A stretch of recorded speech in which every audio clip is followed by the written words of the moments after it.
Cuyuma, Tombá, Colofé, Axé. Há poucos instantes terminamos o 4º Congresso Brasileiro de Teologia das Religiões Afro-Brasileiras e também o Congresso Internacional de Religiões Afro-Americanas, que procurou fazer uma conexão entre a arte, a filosofia, a ciência e as religiões afro-americanas, promovendo uma cultura de paz e promovendo o diálogo interdisciplinar, a transversalidade. Muito bem, eu queria dizer para vocês que tudo isso é importante. E eu aqui falei, a minha fala no Congresso foi uma fala sobre a teologia do Ori e do Bará. Lembrando que para nós a teologia tem duas vertentes. Uma vertente que é do saber religioso, que faz a conexão, que faz a ligação com o saber acadêmico, e a outra vertente é da crença, da fé, dos rituais, que faz a conexão com a religião. Então as duas vertentes complementam a teologia, ou fazem a teologia, que é um estudo crítico da religião, e não um estudo da religião. Mas também, nós todos aqui, procuramos aproximar o saber acadêmico com o saber popular tradicional, privilegiando, no dia de hoje, o saber teológico e, claro, a essa transversalidade e, por que não dizer essa transreligiosidade ou transdisciplinaridade, como termo cunhado por Mohan ou por Nicolau Bazarello Nicolescu. Muito bem, eu aqui falei hoje sobre a teologia do Ori e do Bará. A teologia do Ori e do Bará, ela quer dizer que nós, seres humanos, temos em nós mesmos, temos o Ori e o Bará, temos uma consciência, temos um corpo. O nosso corpo, ele se manifesta em sentimentos, em pensamentos e ações. E o nosso Ori, a cabeça, é obviamente que ela não diz somente essa cabeça. Ela fala da cabeça do Ori Nu, fala também do Ori Orum, que é a nossa cabeça, que é o nosso destino, na verdade. Mas tanto o Ori como o Bará, eles são constituídos pelos nossos ancestrais. A constituição dos elementos deles é feita pelos nossos ancestrais, divinos e ancestrais de linhagem, ou seja, ancestrais familiares. Ou seja, uma massa indiferenciada, desprendeu-se um pedaço e o Ori, obviamente, foi feito. Também fala-se do mito da formação do ser humano, que um pedaço da terra precisou ser pego e a terra fragmentou-se, a terra cindiu-se, porque o todo, a massa foi retirada, cindiu-se e a terra chorou. E a terra chorou, e a terra chorando, Olorum disse que a terra não precisasse chorar e cu, porque seria devolvido para a terra quando você morresse. Pelo fenômeno da então chamada morte, você devolve a terra. É por isso que nas religiões afro-brasileiras, afro-americanas, que sejam, não todas, mas as mais tradicionais, o corpo deve ser inumado, ou seja, enterrado e não queimado, por causa disso, para devolver à terra aquilo que era da terra. Mas eu quero tomar uma porção, uma parte da nossa fala e dizer o seguinte, que eu disse que a terra chorou quando dela foi retirado um pedaço. É o mesmo que acontece quando você comete uma atrocidade, por exemplo, de você cortar a sua iniciação. Porque ao cortar a sua iniciação, imagine, há um trauma tanto maior quanto esse da terra ter chorado. Por que? Você vai falar por quê? Porque essa ligação pai de santo, discípulo, pai de santo, filho de santo, ela não está restrita ao Aie, não está restrita aqui ao plano físico, mas sim aos planos sobrenaturais do Orum, que na verdade é uma unidade. Aie, Orum é uma unidade.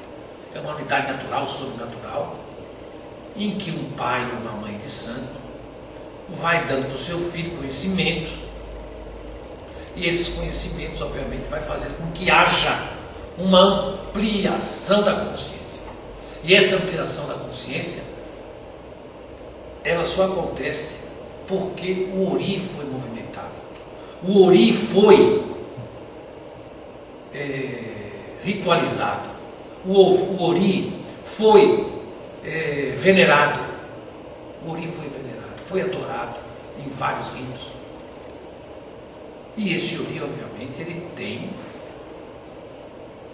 o Ipori, o Oke-Ipori, o Egu-Ipori, ou seja, tem a substância que criou esse Ori. Claro que isso muito antes, a pessoa escolhe o Ori, né? Pela mitologia, a pessoa escolhe o Ori que Adjalá deva ter feito. Orixalá faz os corpos, e as pessoas, antes de virem para o Aie, virem aqui para a Terra, passam pela casa de Adjalá, juntamente com os 16 Odus, e vão escolher uma cabeça. Então, o que nós estamos dizendo aqui? Que os pais de santo, as mães de santo, eles conseguem fazer ritos tais que a pessoa entra em sintonia com a sua própria consciência. Quantos de nós aqui, às vezes, estamos com a consciência obliterada? Quantos de nós estamos com a consciência voltada mais para o nosso ego?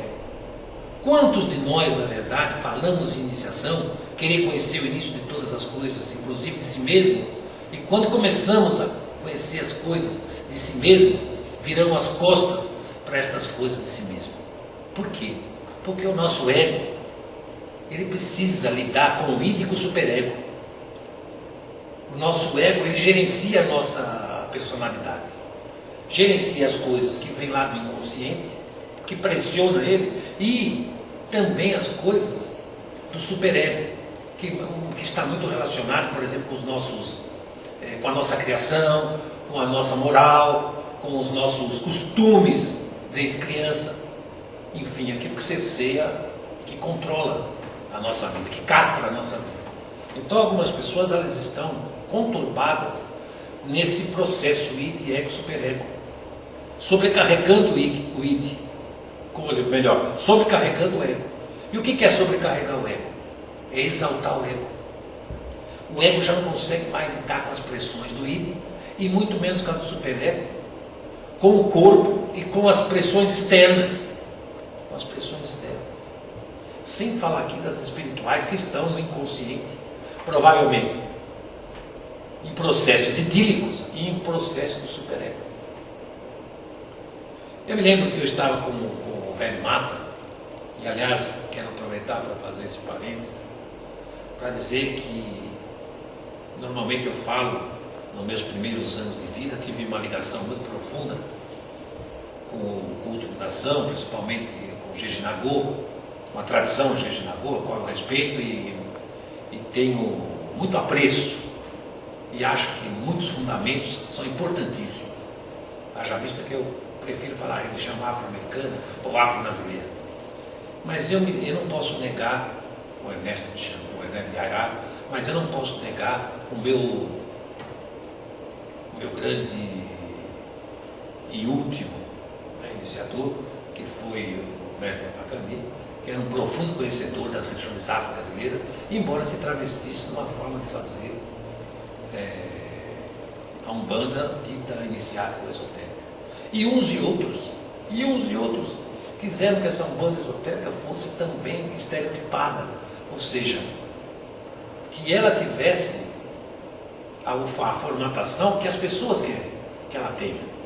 A formatação que eles leram até em minhas obras, esquecendo-se de que nós estamos numa constante mutação, que é a contínua mudança é, na verdade, a constante da nossa tradição.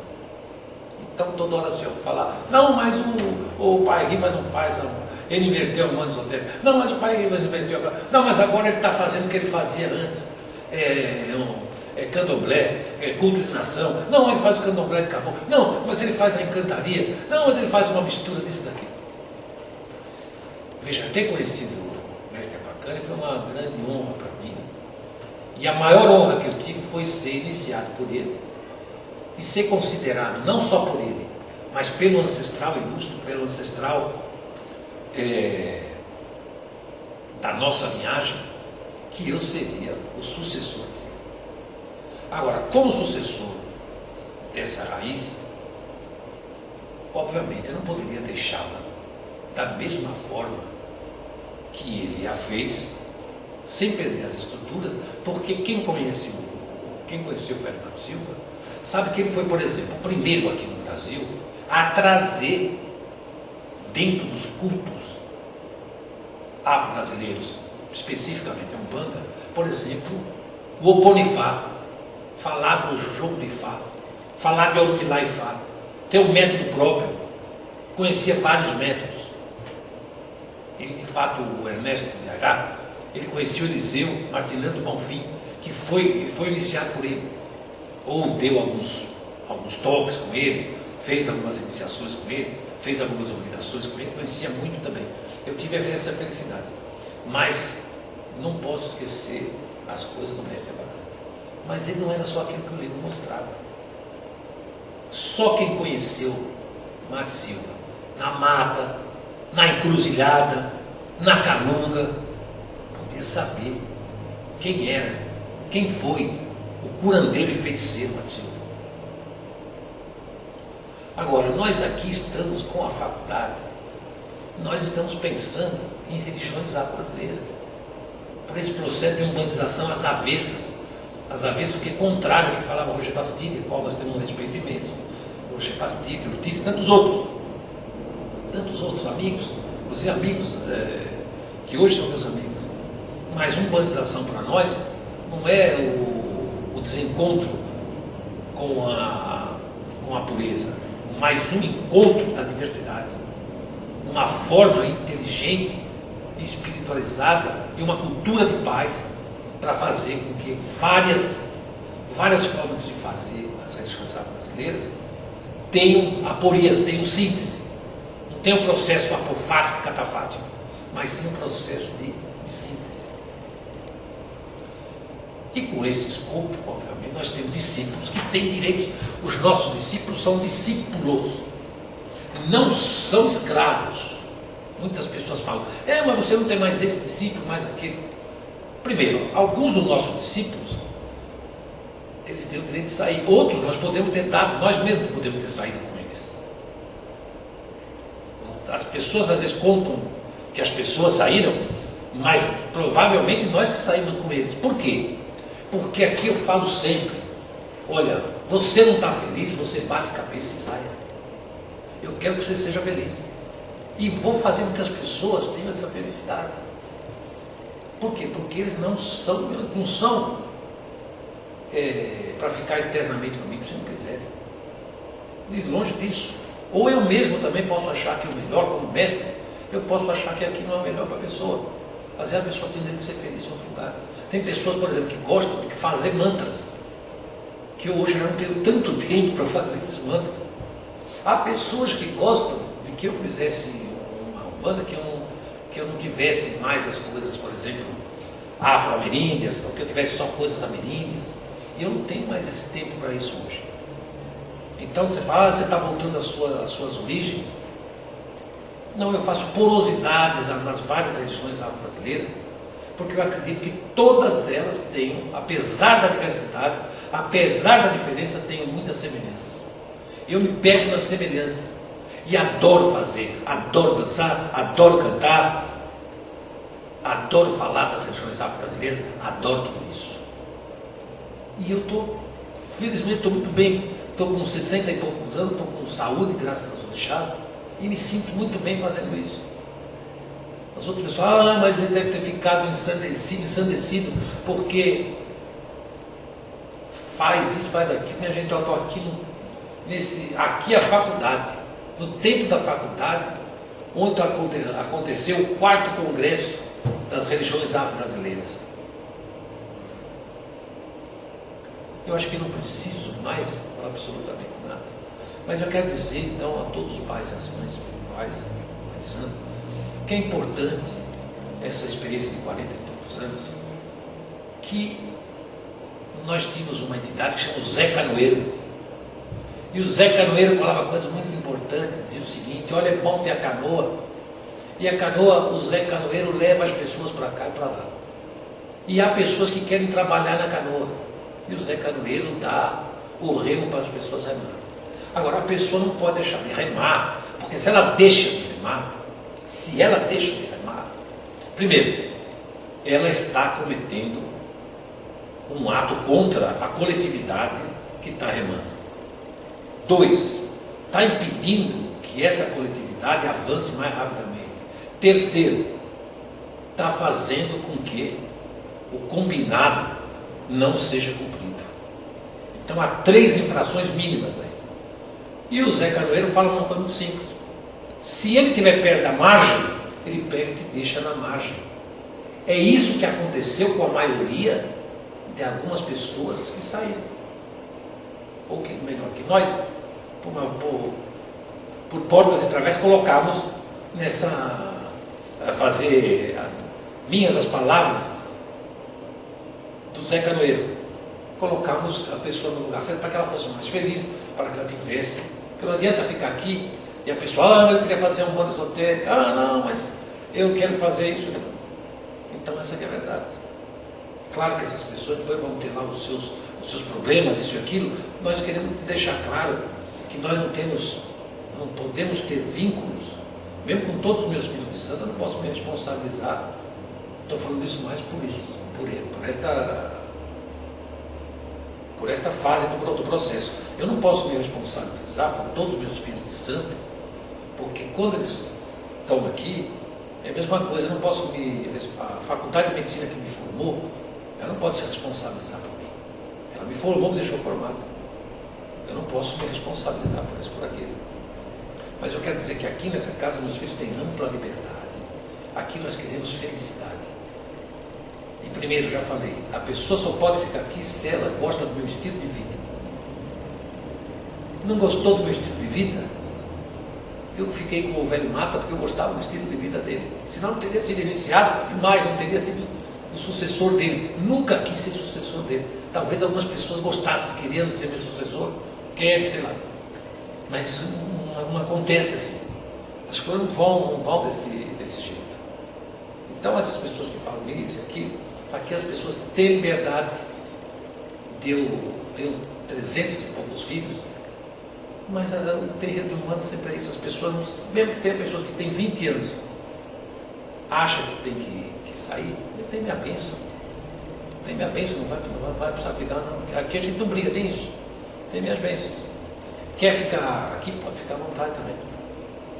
Então eu quero dizer que as religiões brasileiras é a religião da liberdade.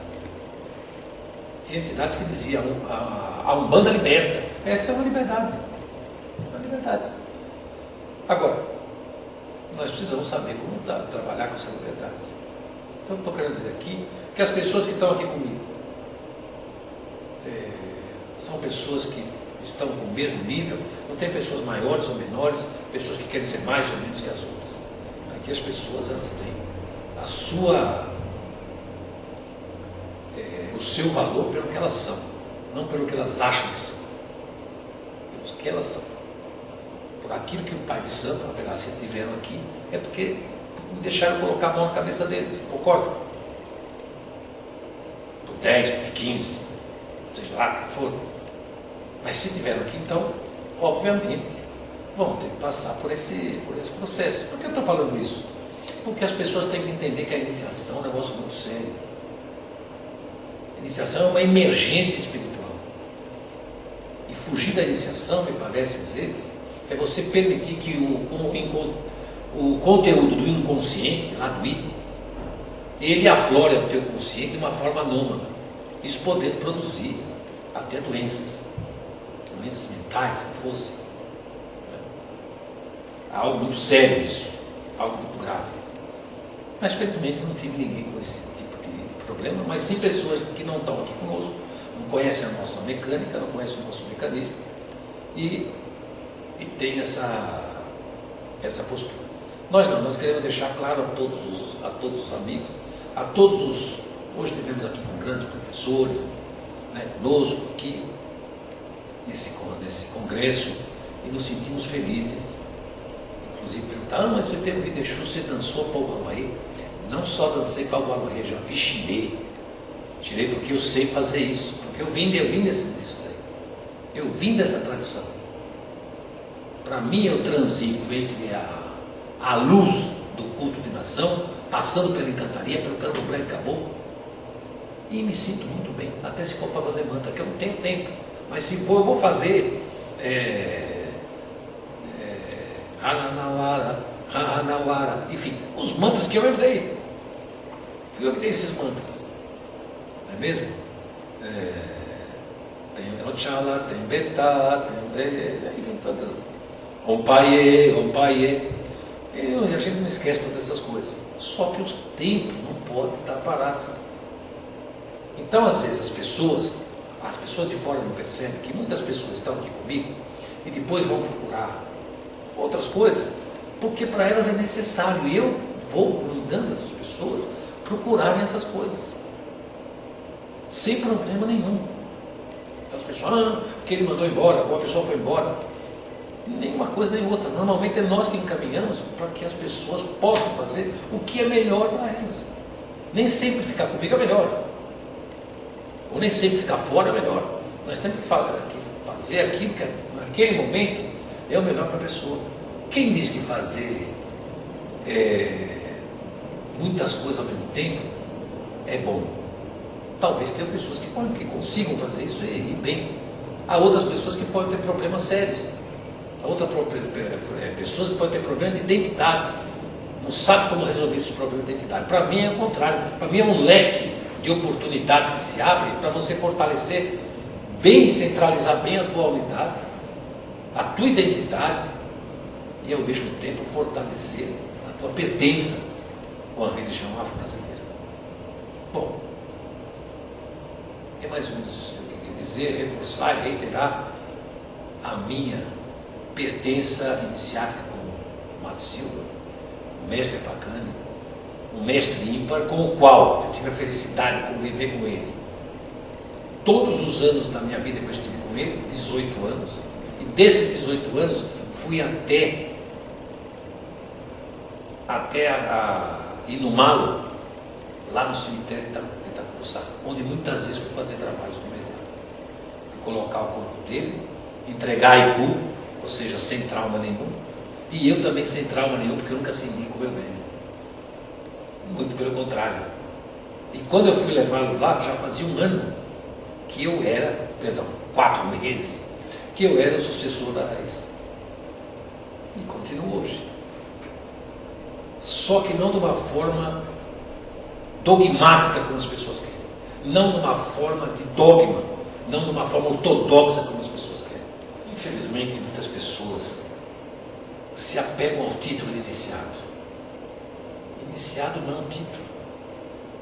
Iniciado é um estado de espírito, é uma vivência, é uma potência.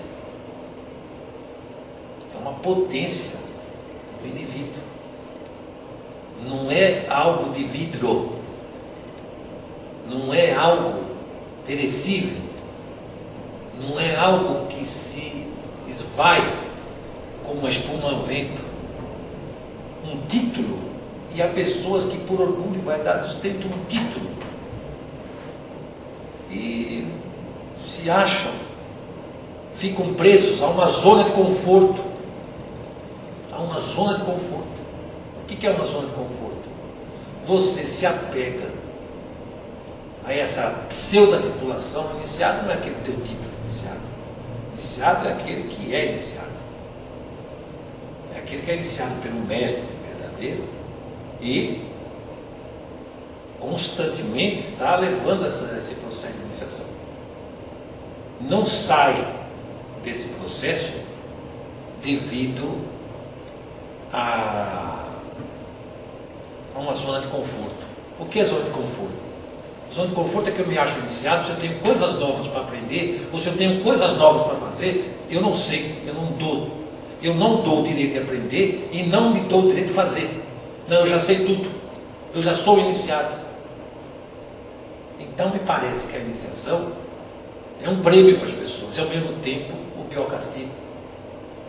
Porque as pessoas têm um prêmio, elas se premiam, quando a iniciação devia ser trabalho. Trabalho, trabalho, trabalho. Aprendizado, aprendizado, aprendizado. A iniciação é infinita. Se a tradição, se a nossa tradição é marcada pela constante, a constante da nossa tradição é a contínua mudança, agora eu vou ficar numa zona de conforto. Se de repente eu faço determinada coisa, vem uma outra coisa e fala, mas essa coisa eu não entendo. Não entendo. Eu já tive pessoas que perguntaram para mim como é que se faz para fazer isso, como se faz para fazer aquilo, como se faz para incorporar isso, como se faz para incorporar aquilo. É porque estávamos em outra forma de ritual. Como se a mediunidade, como se os transes, nós que dirigíssemos os transes. Os transes são naturais. Então acho que algumas pessoas estereotiparam. Quando sai do estereótipo deles, quando sai dessa zona de conforto, ou eles se voltam contra a iniciação, ou contra o iniciador, que é o mais plausível, e deixam a oportunidade de aprender novas aberturas em suas consciências, amplificar a consciência. E aí sim entra naquele processo desse trânsito do inconsciente para o consciente, de uma forma abrupta, que ao invés de trazer amplificação da consciência, traz distúrbios, traz confusões e faz com que a pessoa, às vezes, tome decisões precipitadas. Que só pode ser precipitada quando você tem uma iniciação e você acha que tem uma zona de conforto e aquilo já está bom. Quando a iniciação, como nós vimos, é o conhecimento, o início de todas as coisas de si mesmo, que nós achamos que levam vários anos, talvez, vidas. Né? Mas, enfim, nós não podemos deixar de parabenizar aqueles que estão buscando a iniciação, e buscando a iniciação sem colocar o ego na frente, sem orgulho, sem vaidade. Porque não há vaidade, não pode haver vaidade nisso. No momento que você, mesma coisa que se eu pegar e vou falar, você não faz as coisas do velho, mas não, estou aqui dizendo que eu faço as coisas dele sim. Jamais eu criticaria meu pai. Não, jamais. Eu primeiro não tenho nada para criticar, e ele é o mestre. Você fala, você é o mestre, não, mas ele é o mestre. Se eu fui procurá-lo, e eu fui conscientemente, e iria de novo hoje, como eu procurei o Ernesto de Ará, iria de novo também. Iria com certeza, mas com certeza o velho Mata seria o meu mestre verdadeiro, o meu mestre, o meu último mestre, né? Meu mestre derradeiro. Por quê? Porque eu tinha por ele, tenho por ele um apreço e gostava do estilo de vida dele, e gostava e gosto do quanto ele conhece das religiões brasileiras.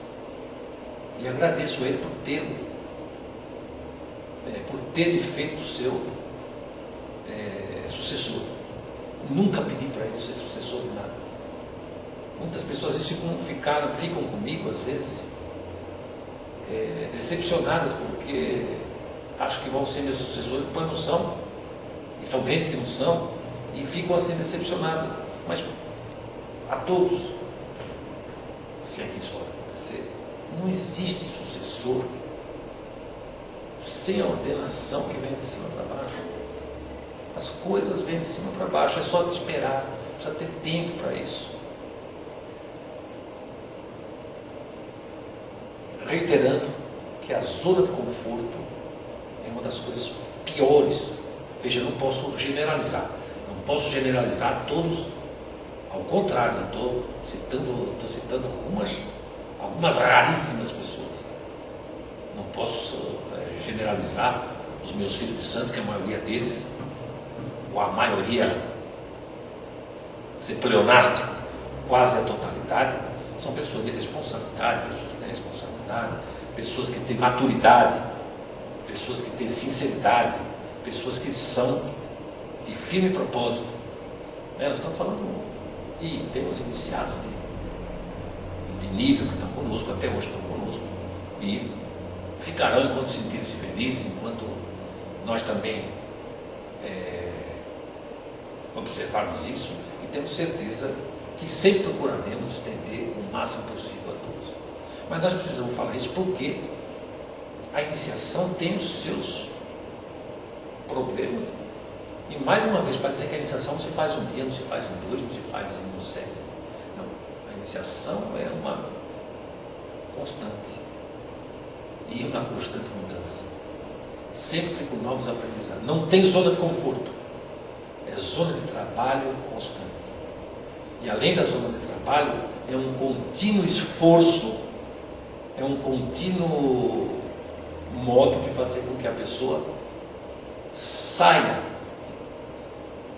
da sua egotrofia, saia do seu egoísmo, saia do seu orgulho, da sua vaidade, e seja uma pessoa simples, humilde, como é o caboclo, como é o preto velho, como é o orixá, como é a mediunidade, como é o transe. Isso que é o que importa para nós aqui. Então, hoje aqui no congresso, em que nós falamos do Ori Ibará, eu encerro falando do Ori Ibará, lembrando que uma pequena historieta em que o Babalaô, ele estava infeliz porque ele queria dinheiro, mulheres e filho. E ele foi pedir isso a Ifá, ele era um sacerdote versado, que adorava Ifá. Ifá falou para ele: olha, você vai pedir para Exu. E ele ficou, você vai fazer as suas reivindicações para Exu. E ele ficou pasmo. Falou: poxa, mas eu Exu, eu pedi para Exu. E ele foi pedir para Exu. Ao pedir para Exu, Exu falou: olha, Ifá não vê com bons olhos isso que você foi pedir para ele. Mas eu vou lhe dizer uma coisa: peça para Ori, ele vai lhe ouvir. Peça para Ori que ele vai lhe ouvir. E ele foi pedir para Ori, e Ori deu tudo a ele. Mas por que Ori? Porque Ori é o nosso destino. Ori é a cabeça, ou seja, é aquilo que orienta a nossa vida. É aquilo que nos relaciona com o mundo natural, com os senhores do sobrenatural, com o nosso Olori, com o nosso Aledá, do qual Ori também é uma porção. Ori é a divindade pessoal, o orixá é a divindade coletiva. Ninguém mais do que Ori pode cuidar de você. Pede para Ori para não ter doenças mentais, pede para Ori Pelé, Ori saúde, pede para ele, saúda ele, dê por isso se precisar, dê por isso se precisar, do seu Pai, do seu Espírito Santo, porque é muito importante que você está pleno, está isto com o seu Ori, que faz a ligação plena com o seu destino, reatualiza o seu destino, faz destino, como diz o sacerdócio de Ifá, da Ifá, cria destino, porque ninguém vem com o destino pronto. Mesmo que você tenha o Odu, todos os Odus, senão não teria nexo você consultar a Ifá. Se o destino já está pronto, é inexorável, imutável, para que eu vou consultar a Ifá? Então, aqueles que estão em zona de conforto, consultem Ifá, para ver o que Ifá diga. O que Orumilá Ifá, o Senhor do Destino, diz. Quero agradecer a todos os congressistas que estiveram aqui conosco, a todas as pessoas do blog, a todos os amigos, a todos os iniciados, a todos aqueles que passaram por aqui por nós, que estão conosco, que vão passar, que vão estar aqui conosco, que estão os pais, mães espirituais, meus mais novos, meus mais velhos, a bênção. E, por favor, aceite Mucuru, Motumbá, Colofé, Axé, luz na mente, paz no coração. Até uma próxima oportunidade, quando viermos falar mais uma vez de saúde, espiritualidade e sustentabilidade. Axé.